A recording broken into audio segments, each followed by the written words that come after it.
மாணவர்கள் அனைவருக்கும் வணக்கம். இன்னைக்கு இந்த வீடியோல இன்னையோட கரண்ட் அஃபேர்ஸ் பார்க்க போறோம். அதாவது 18 ஏப்ரல் 2026ல நடந்து முடிஞ்ச ரொம்பவே இம்பார்ட்டன்டான ஈவெண்ட்ஸ் எல்லாமே பார்க்க போறோம். ஸோ யூபிஎஸ்சி, டிஎன்பிஎஸ்சி போன்ற போட்டித் தேர்வுகளில் படிக்கும் மாணவர்களுக்கு கரண்ட் அஃபேர்ஸ் சம்பந்தமா இன்ஃபர்மேஷன்ஸ் வந்து ரொம்பவே முக்கியமான இன்ஃபர்மேஷன் நம்ம சேனல்ல பதிவிட்டு இருக்கோம் தினமும். இதுக்கு முன்னாடி போட்ட கரண்ட் அஃபேர்ஸை நீங்க பார்க்கலன்னா நம்ம சேனல்ல வீடியோஸ்ல போயிட்டு பாருங்க. நம்ம சேனல்ல இப்பதான் புதுசா பாக்குறீங்க, நம்ம சேனலை ஃபாலோ பண்ணுங்க. கண்டினியூஸா கரண்ட் அஃபேர்ஸ் வீடியோஸ் வந்து டெய்லியும் at the before the end of the day நம்ம கொடுத்துட்டு இருக்கோம்.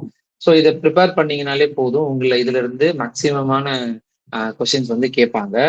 அது மட்டும் இல்லாம ஜஸ்ட் வெறும் இன்ஃபர்மேஷன் மட்டும் கொடுக்கறது இல்லாம இது மெயின்ஸ் ஆஸ்பெக்ட்ஸ்லயுமே நிறைய பிரீஃபான இன்ஃபர்மேஷன்ஸ் நான் கொடுத்துட்டு இருக்கோம். ஸோ உங்களுக்கு ரொம்பவே பயனுள்ள தகவலா இருக்கும். இதை வந்து பயன்படுத்திக்கோங்க. இதோட பிடிஎஃப் லிங்க் வந்து நான் டிஸ்கிரிப்ஷன்ல கொடுக்குறேன், டவுன்லோட் பண்ணி படிச்சுக்கோங்க.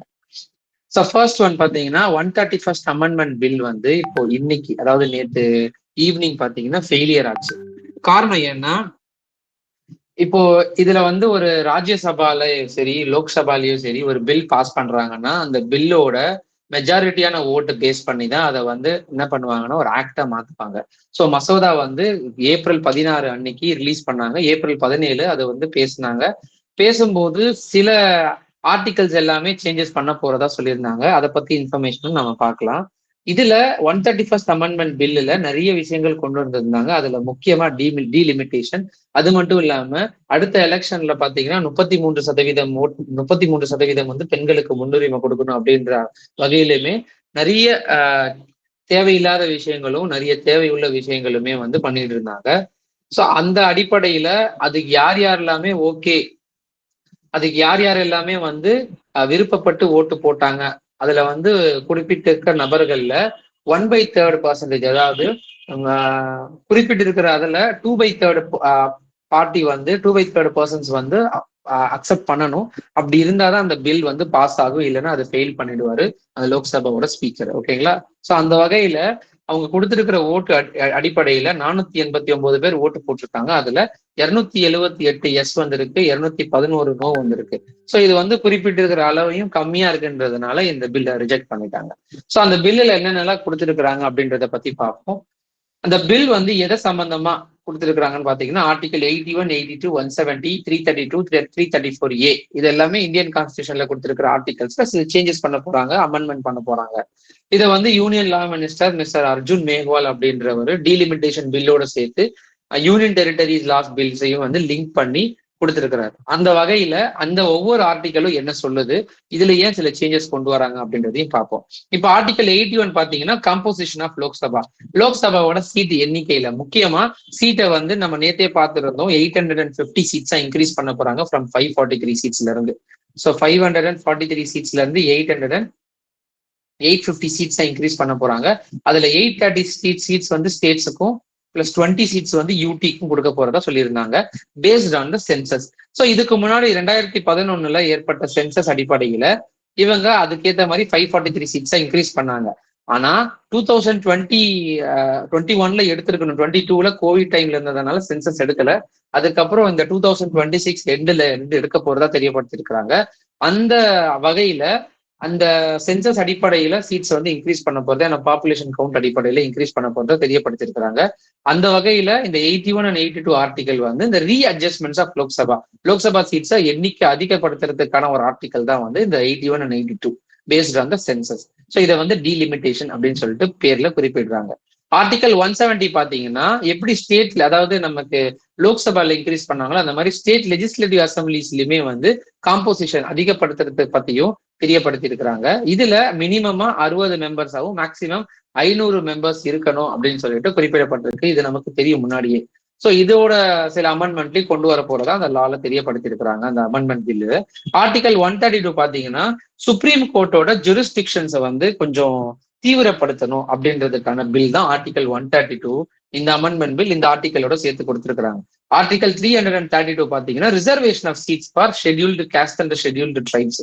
ஸோ இந்த ரிசர்வ்டு சீட்ஸ் ஒவ்வொரு அடிப்படையிலையும் வித்தியாசப்படும். இப்போ லோக்சபாலையும் ரிசர்வ்டு சீட்ஸ் இருக்கும், அதுக்கேற்ற மாதிரி அசம்பிளிஸ்லயுமே லெஜிஸ்லேட்டிவ் அசம்பிளிஸ் அண்ட் லெஜிஸ்லேட்டிவ் கவுன்சில்லையுமே வந்து ரிசர்வேஷன் சீட்ஸ் இருக்கும். அந்த ரிசர்வேஷன் சீட்ஸ் பாத்தீங்கன்னா அந்த குறிப்பிட்ட அந்த கேண்டிடேட், அதாவது அந்த ஷெட்யூல் காஸ்ட் அண்ட் ஷெட்யூல் ட்ரைப்ஸுக்கான பீப்புள்ஸ் மட்டும் தான் இருப்பாங்க. அவங்க ஏன் அந்த இடத்துல போறாங்கன்னா அவங்களுக்கான மக்களோட குரலா அவங்க இருப்பாங்க. சில விஷயங்களை வந்து அவங்களுக்கு தேவையான, அதாவது அவங்க குழுக்கு ஷெட்யூல் கேஸ்ட் அண்ட் ஷெட்யூல் ட்ரைப்ஸுக்கு சில ப்ராப்ளம்ஸ் இருக்கும். அதை வந்து அங்க தெரியப்படுத்தி அவங்களுக்கான நீதியை கேட்கக்கூடிய ஒரு ஒரு ஒரு நபரா அவங்க இருப்பாங்க. ஸோ இதை வந்து ரிசர்வேஷன் ஆஃப் சீட்ஸ் வந்து ஒரு மேண்டேட்டா கொண்டு வரணும் அப்படின்றதுனால சொல்லப்பட்டிருக்கிற அந்த ஆர்டிகல் தான் ஆர்டிகல் 332. ஓகேங்களா? அது மட்டும் இல்லாம ஆர்டிகல் 334A பாத்தீங்கன்னா 106th அமெண்ட்மெண்ட் ஆக்ட் படி 33% ரிசர்வேஷன் வந்து விமனுக்கு லோக்சபால கொடுக்கணும் அப்படின்னு சொல்லிட்டு ஆர்டிகல், அதாவது 2023 கொண்டு வந்தாங்க 106 அமெண்ட்மெண்ட் ஆக்ட். இந்த ஆர்டிகல் எப்படி கொண்டு வந்தாங்கன்னா, அடுத்து வரப்போற ஸ்டேட் அசம்பிளி எலெக்ஷன்ஸ்லயும் சரி, அடுத்தது ஃபர்ஸ்ட் சென்சஸ் டீலிமிட்டேஷன் பண்ணி ஃபர்ஸ்ட் சென்சஸ் கொண்டு வராங்க இல்லையா, அந்த ஃபர்ஸ்ட் சென்சஸ்ல இந்த சேஞ்சஸ் கொண்டு வரணும். அதை பத்தின ஒரு கன்ஃபர்மேஷனுக்காக தான் இந்த அமெண்ட்மெண்ட் பில்லோட சேர்த்து கொடுத்துருக்காங்க. அவங்க முக்கியமா கொடுத்தது என்னன்னா டீலிமிட்டேஷன் பண்றதுக்கு தான். ஆனா இது வந்து ஒரு ஒரு விஷயமா உள்ள இன்சர்ட் பண்ணா நிறைய பேர் வந்து அக்செப்ட் பண்ணுவாங்க அப்படின்ற அடிப்படையில இந்த ஆர்டிகல் 334A இன்சர்ட் பண்ணாங்க. எப்படின்னா 10 சரியில்லாதது, அதாவது 10ல் 9 சரியில்லாதது 1 சரியானது. இந்த 1 சரியானது அது தேவை அப்படின்றத வச்சு இவங்க ஓட்டு போடுவாங்க அப்படின்ற நினைப்புல இவங்க பண்ணிருக்கிறாங்க. பட் அது யாருமே அக்செப்ட் பண்ணல. 50%க்கும் கம்மியான விஷயங்கள் தான் வந்து அக்செப்ட் பண்ணிருக்கிறாங்க. அப்படின்ற பட்சத்துல இதை வந்து ரிஜெக்ட் பண்ணிட்டாங்க இந்த பில்ல. ஓகேங்களா? ஸோ இதுல 543 சீட்ஸ்ல பிஜேபி பாத்தீங்கன்னா 240 சீட் வின் பண்ணியிருந்தாலும் அவங்க 278 votes தான். ஏன்னா இப்போ ஆளும் கட்சி பாத்தீங்கன்னா பிஜேபி தானே. பிஜேபி என்டிஏ ரெண்டுமே சேர்த்து 293 சீட்ஸ் இருக்கு.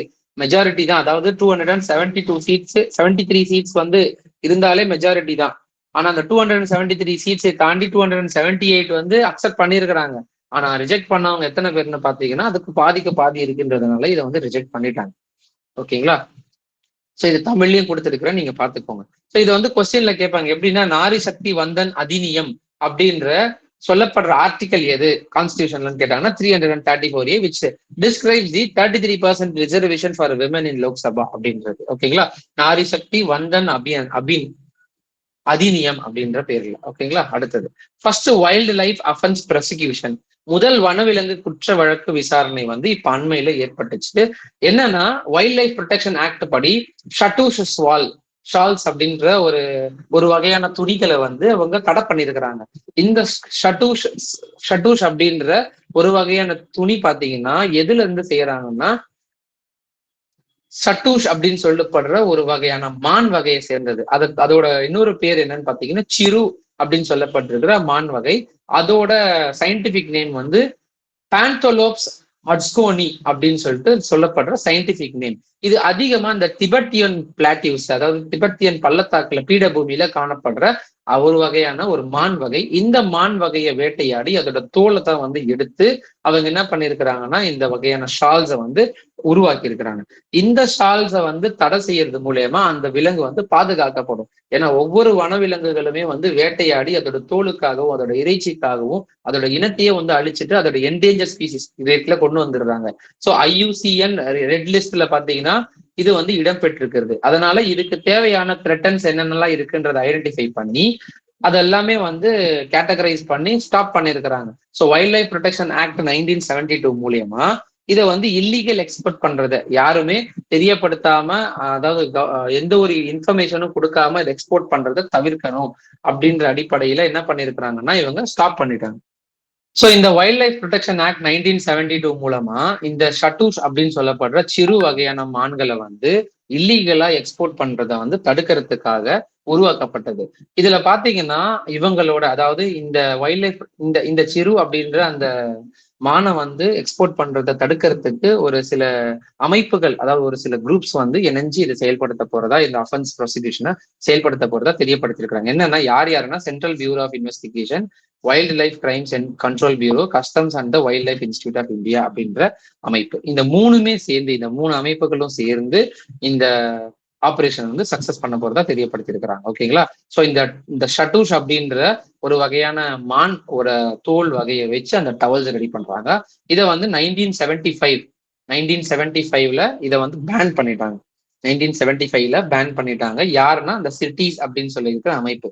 சிட்டிஸ்னா convention of international trade in endangered species of wild fauna and flora அப்படின்ற அமைப்பு மூலியமா இதை வந்து 1975ல பேன் பண்ணிட்டாங்க. ஓகேங்களா? ஸோ இதுக்கப்புறம் இதை வந்து எக்ஸ்போர்ட் பண்ணக்கூடாது, ஆனா இல்லீகல் எக்ஸ்போர்ட் பண்ணிட்டு இருக்காங்க. அதனால அந்த உயிரினம் வந்து பாத்தீங்கன்னா த்ரெட்டன்ஸ் டைப்ஸ்ல வந்துருச்சு. ஸோ இது தடுக்கிறதுக்காக இந்த ஆபரேஷன் கொண்டு வந்திருக்கிறாங்க. அடுத்தது கர்நாடகா மென்சுரல் லீவ் பாலிசி. அண்மையில கர்நாடகா ஹைகோர்ட் பாத்தீங்கன்னா இந்த ஸ்டேட்டுக்கு பெண்களுக்கான ஒரு மாதவிடாய்னால ஒரு நாள் வந்து லீவ் விடணும் அப்படின்னு சொல்லிட்டு ஸ்ட்ரிக்டா சொல்லியிருக்கிறாங்க. அந்த அடிப்படையில 18ல இருந்து 52 வருஷம் 18ல இருந்து 52 வயசு வரைக்கும் இருக்கிற பெண்களுக்கு கட்டாயம் ஒரு நாள் லீவ் விடணும் அப்படின்னு சொல்லிட்டு சொல்லியிருக்கிறாங்க. ஆஸ் பர் ஆர்டிக்கல் 21 படி எல்லாருக்குமே வாழ்றதுக்கு உரிமை இருக்கு. ஸோ அந்த வகையில அவங்களுக்கு வந்து ஒரு நாள் லீவ் அப்படின்றது எந்த அளவுக்கு பெருசா ஒன்றும் குறைஞ்சு போயிட போறது கிடையாது. அதனால லீவ் விடுறது ரொம்ப நல்லதுதான். அவங்களோட ஹெல்த்தும் ரொம்ப முக்கியம். பெண்களும் ஆண்களும் ஒரு விதத்துல சமமா இருந்தாலும் அவங்களோட உடல் அமைப்பும் ஆண்களோட உடல் அமைப்பும் வித்தியாசப்படுது.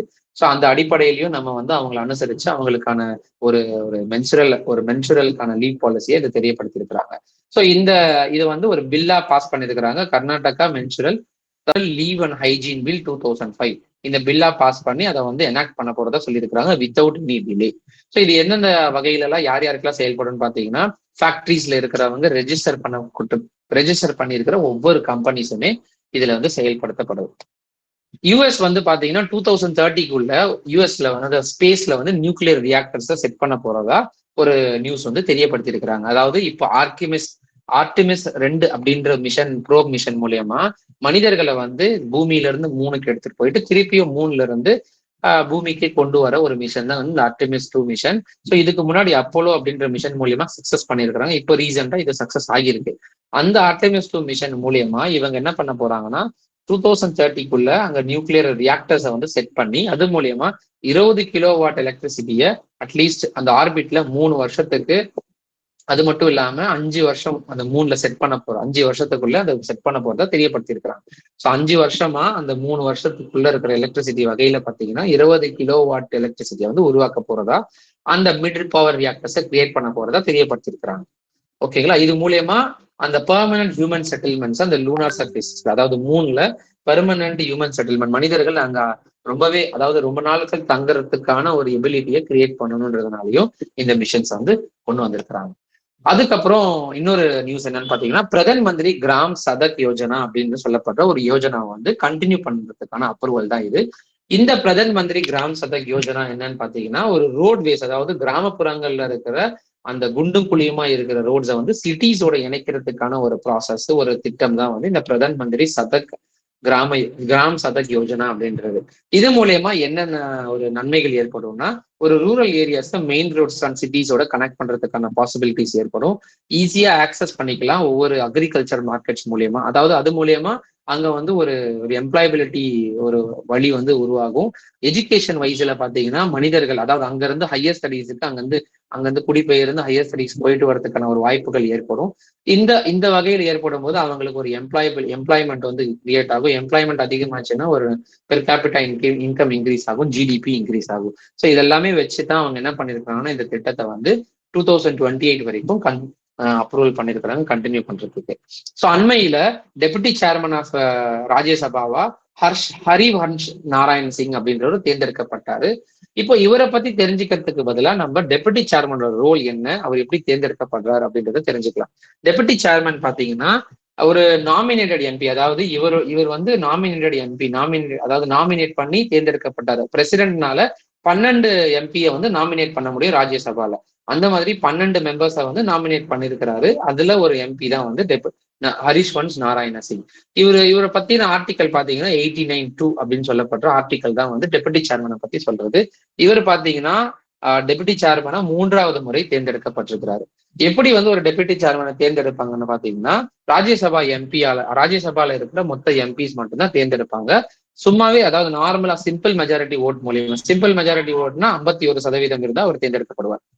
51% ஓட்டு மூலியமா தேர்ந்தெடுக்கப்படுவார். இதுதான் simple majority, single transferable votes. So இவர் சப்போஸ் அந்த பதவியை விட்டு நீங்கணும் அப்படின்னா நார்மலா அவரோட ரெசிக்னேஷன் லெட்டரை வந்து அந்த ராஜ்யசபாவோட சேர்மன் கிட்ட தெரியப்படுத்திடலாம். சப்போஸ் ராஜ்யசபா சேர்மன் இல்லாத சூழ்நிலையில இவரு தான் அதை வந்து நடத்துவார், அந்த கூட்டத்தை நடத்துவார். முதல்ல தேர்ந்தெடுக்கப்பட்ட டெபுட்டி சேர்மனா யார் இருந்தான்னு பாத்தீங்கன்னா SV கிருஷ்ணமூர்த்தி அவர்கள். முதல் பெண் டெபுட்டி சேர்மனா யார் தேர்ந்தெடுக்கப்பட்டான்னு பாத்தீங்கன்னா வயலட் ஆல்வா அப்படின்றவர். ஓகேங்களா? அடுத்தது இன்றைய நாள், அதாவது ஏப்ரல் 18, இந்த நாள் பாத்தீங்கன்னா வேர்ல்டு ஹெரிட்டேஜ் டே, உலக பாரம்பரிய நாளா செலிப்ரேட் பண்றாங்க. இந்த நாள் மூலியமா, இந்த நாள்ல ஒவ்வொரு விஷயத்தையும், அதாவது பாரம்பரியமா இருக்கிற ஒவ்வொரு ஹெரிட்டேஜ் சைட்ஸையும் ஒரு சின்னங்களையுமே வந்து பாதுகாக்கிற நோக்கில இந்த நாளை வந்து அனுசரிக்கிறாங்க. இந்த நாள் பாத்தீங்கன்னா 1982 இருந்து செயல்பட்டு வருது. அதாவது ஏப்ரல் 18 வேர்ல்டு ஹெரிட்டேஜ் டேயா. 1983 பாத்தீங்கன்னா யுனெஸ்கோ வந்து இந்த வேர்ல்டு ஹெரிட்டேஜ் டே செலிப்ரேட் பண்ணலாம், கமாமரேட் பண்ணலாம்னு சொல்லிட்டு தெரியப்படுத்திருக்கு. ஓகேங்களா? ஸோ அந்த வகையில இந்த வருஷத்துக்கான தீம் என்ன அப்படின்னு பாத்தீங்கன்னா, emergency response for living heritage in context of conflicts and disaster அப்படின்ற ஒரு தீம் தான். ஓகேங்களா? ஸோ இன்றைக்கான நியூஸ், இன்னைக்கான கரண்ட் அஃபேர்ஸ் அவ்வளவுதான். வேற ஏதாவது டவுட்ஸ் இருந்துச்சுன்னா நீங்க கமெண்ட்ல தெரியப்படுத்துங்க, நான் உங்களுக்கு ஆன்சர் பண்றேன். நம்ம சேனல்ல இப்பதான் பாக்குறீங்க, ஃபாலோ பண்ணலன்னா ஃபாலோ பண்ணிக்கோங்க. நம்ம கண்டினியூஸா வீடியோஸ் போடலாம். ஓகேங்களா? தேங்க்யூ.